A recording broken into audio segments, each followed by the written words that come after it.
It was supposed to be just another dare, nothing more than a weekend thrill to break the boredom of long summer days. Maya, Zane, Clara, and Riz had grown up hearing tales about the house at the edge of Black Hollow. Everyone in town called it the drowned house, because it seemed to sink deeper into the earth each year, like it was being pulled back into something ancient and forgotten. They never believed the stories until that night. The house stood like a decaying monument at the end of a narrow path overgrown with weeds. Towering oaks loomed above it, their branches stretching like crooked fingers over the collapsing roof. Most of the windows had been shattered long ago, the jagged glass forming grim patterns around the empty frames. The front gate, barely hanging on its rusted hinges, squealed when pushed open, the sound sharp in the silent night. "Still think it's a joke?" Maya asked, her voice light but edged with unease. Zane grinned, more to hide his nerves than anything else. "Ghosts don't scare me. Probably just raccoons living in there." They stepped onto the porch. Each board groaned under their feet as if protesting their presence. Clara clutched Riz's arm tightly. She had always been the most sensitive of the group, the one who heard voices in white noise and saw shapes in shadows. Riz said nothing but scanned the area nervously, flashlight ready in his hand. As Maya reached for the doorknob, a sudden gust of wind howled through the trees, flinging. The door opened before her hand could touch it. They all froze. The air that rushed out smelled old and wet, like mold and something else, something sour, metallic. With hesitant steps, they crossed the threshold into the house. The foyer was a cavern of darkness, the wooden floor slick with moisture. There, flashlights illuminated half-covered furniture, the white sheets stained with time and something darker in places.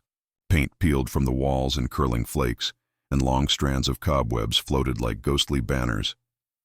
Maya moved ahead while the others stayed close together. The beam of her flashlight passed over a tall, cracked mirror hanging at the end of the hallway. For a split second, she saw movement. Not her reflection, not any of the others, but a dark figure stepping away just as the light hit it. She gasped and swung the beam back, but nothing was there. "Did anyone else see that?" she asked. Clara shook her head, but she was already trembling. "Let's not go any farther," she said. "We've seen enough." But Zane wasn't finished. "Come on, it's just our imaginations," he insisted. "Let's at least check the basement." "That's where all the creepy stuff is supposed to happen, right?" They found the entrance behind a sagging door at the end of a narrow hallway. The stairs descended into complete blackness. As Zane started down, the wooden steps cried beneath his feet. The others followed reluctantly. The basement was colder, almost unnaturally so. Their breath came out in misty puffs. As their lights flickered on, they revealed a large room covered in faded symbols drawn onto the walls in what looked disturbingly like dried blood. The floor was littered with melted candle stubs and old bones, too small to be animal. In the center of the room lay a blackened circle, as if something had been burned there. The ash was scattered in a near-perfect ring. Suddenly, without warning, the basement door slammed shut above them. The sound was like a thunderclap, echoing off the stone walls. Riz ran up the stairs and tried the handle. It stuck. It won't move!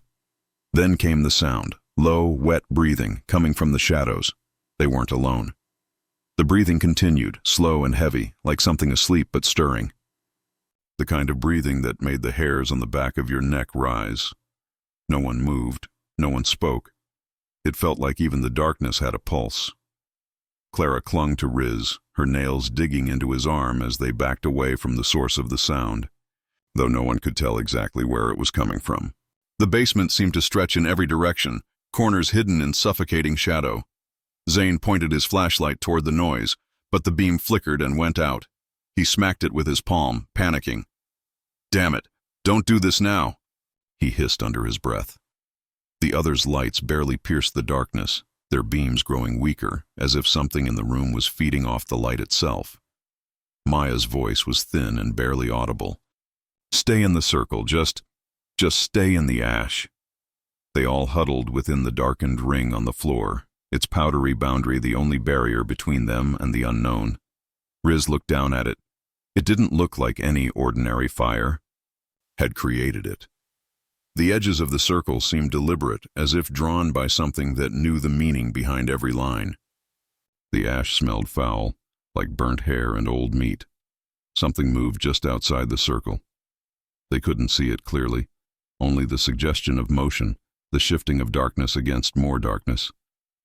Then a low groan filled the room, a sound that seemed to come from the walls themselves, followed by the soft scuffing of bare feet on stone. Whatever was with them wasn't rushing. It was waiting, testing, aware of their fear. Zane took a step forward. "We can't just stand here. There has to be a way out."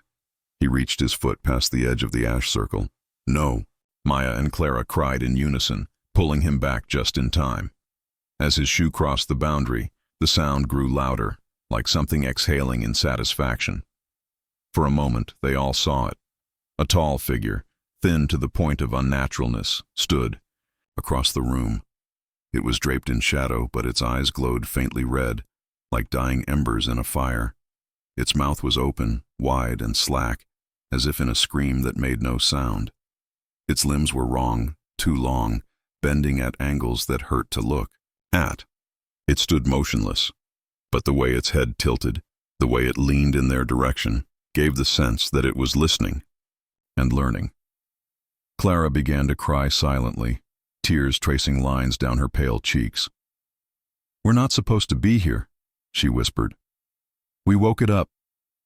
The creature began to move, not walking, but gliding, soundless and steady, toward them. The candles on the floor flared to life without flame, casting a sickly green light across the basement. The air grew colder, their skin prickling with invisible static. Then it spoke, not in words, but in thoughts. Images. Each of them saw flashes, fields of bodies buried beneath the house, mouths stitched shut, eyes gouged out. A ritual unfinished, a hunger unfulfilled. The house wasn't haunted. It was a prison, and the thing inside had been waiting for someone, anyone, to open the door. Zane screamed and clutched his head, dropping to his knees. Maya fell backward, gasping for breath. Riz stood frozen, unable to move, while Clara muttered prayers under her breath, over and over again. Then, silence. When they opened their eyes, the creature was gone. The basement door stood open. No sign of ash, no trace of symbols. The candles were melted and black.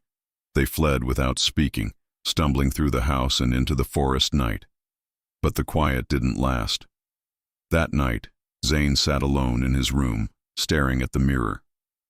Behind him, in the reflection, something breathed. It never forgot them, and it never let go.